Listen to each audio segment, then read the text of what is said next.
নিকাশি ব্যবস্থা বেহাল, ফলে প্রবল বর্ষণে এলাকার বাড়িঘর জলমগ্ন। প্রতিবাদে কলিয়ারি বন্ধ করে বিক্ষোভ স্থানীয়দের। ঘটনাটি ঘটেছে সোমবার পাণ্ডবেশ্বর বিধানসভার শঙ্করপুর কলিয়ারিতে। স্থানীয় বাসিন্দাদের দাবি, কলিয়ারি কর্তৃপক্ষ এলাকায় নিকাশি ব্যবস্থার দিকে নজর দেয়নি। দীর্ঘদিন যত্রতত্র জমা হয়েছে জঞ্জাল, আর সেই কারণে প্রবল বর্ষণে জলমগ্ন হয়েছে খনি আবাসনগুলি, আর তাতে চরম সমস্যায় পড়েছেন কয়েকশো স্থানীয় বাসিন্দা। ঘটনার জেরে বন্ধ হয়ে যায় খনির কাজ। সকাল 8টা থেকে বেলা 10:30 পর্যন্ত চলে বিক্ষোভ। ঘটনাস্থলে পৌঁছায় বনবহাল ফাঁড়ির পুলিশ এবং ইসিএল এর নিরাপত্তারক্ষী সিআইএসএফ। পাশাপাশি ঘটনাস্থলে আসেন ছোড়া পঞ্চায়েতের প্রধান রামচরিত্র পাসওয়ান। তিনি বলেন, ইসিএল এর কলিয়ারি ম্যানেজার এবং এজেন্টের সাথে কথা হয়েছে। এলাকার জমা জঞ্জাল এবং নিকাশি নালাগুলি শীঘ্রই সাফাই করার ব্যবস্থা গ্রহণ করা হবে। পাশাপাশি তিনি এও বলেন, বিগত কয়েকদিনের প্রবল বর্ষণে প্রায় সব জায়গায় জলমগ্ন, আর সেই কারণে এলাকার বাসিন্দারা তাদের ক্ষোভ প্রকাশ করতে এসেছিলেন কলিয়ারিতে।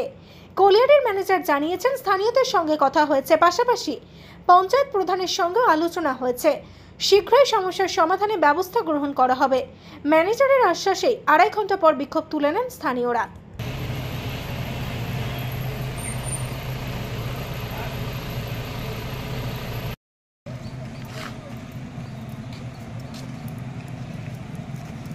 ভিতরে না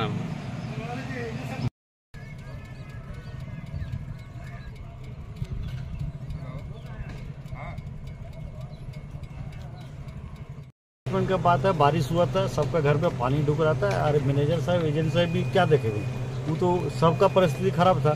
लेकिन हम लोग का लड़का लोग जो बोला कि इसका घर में पानी ढुक रहा है, कुछ गार्बेज था जो पहले से ढुका हुआ था।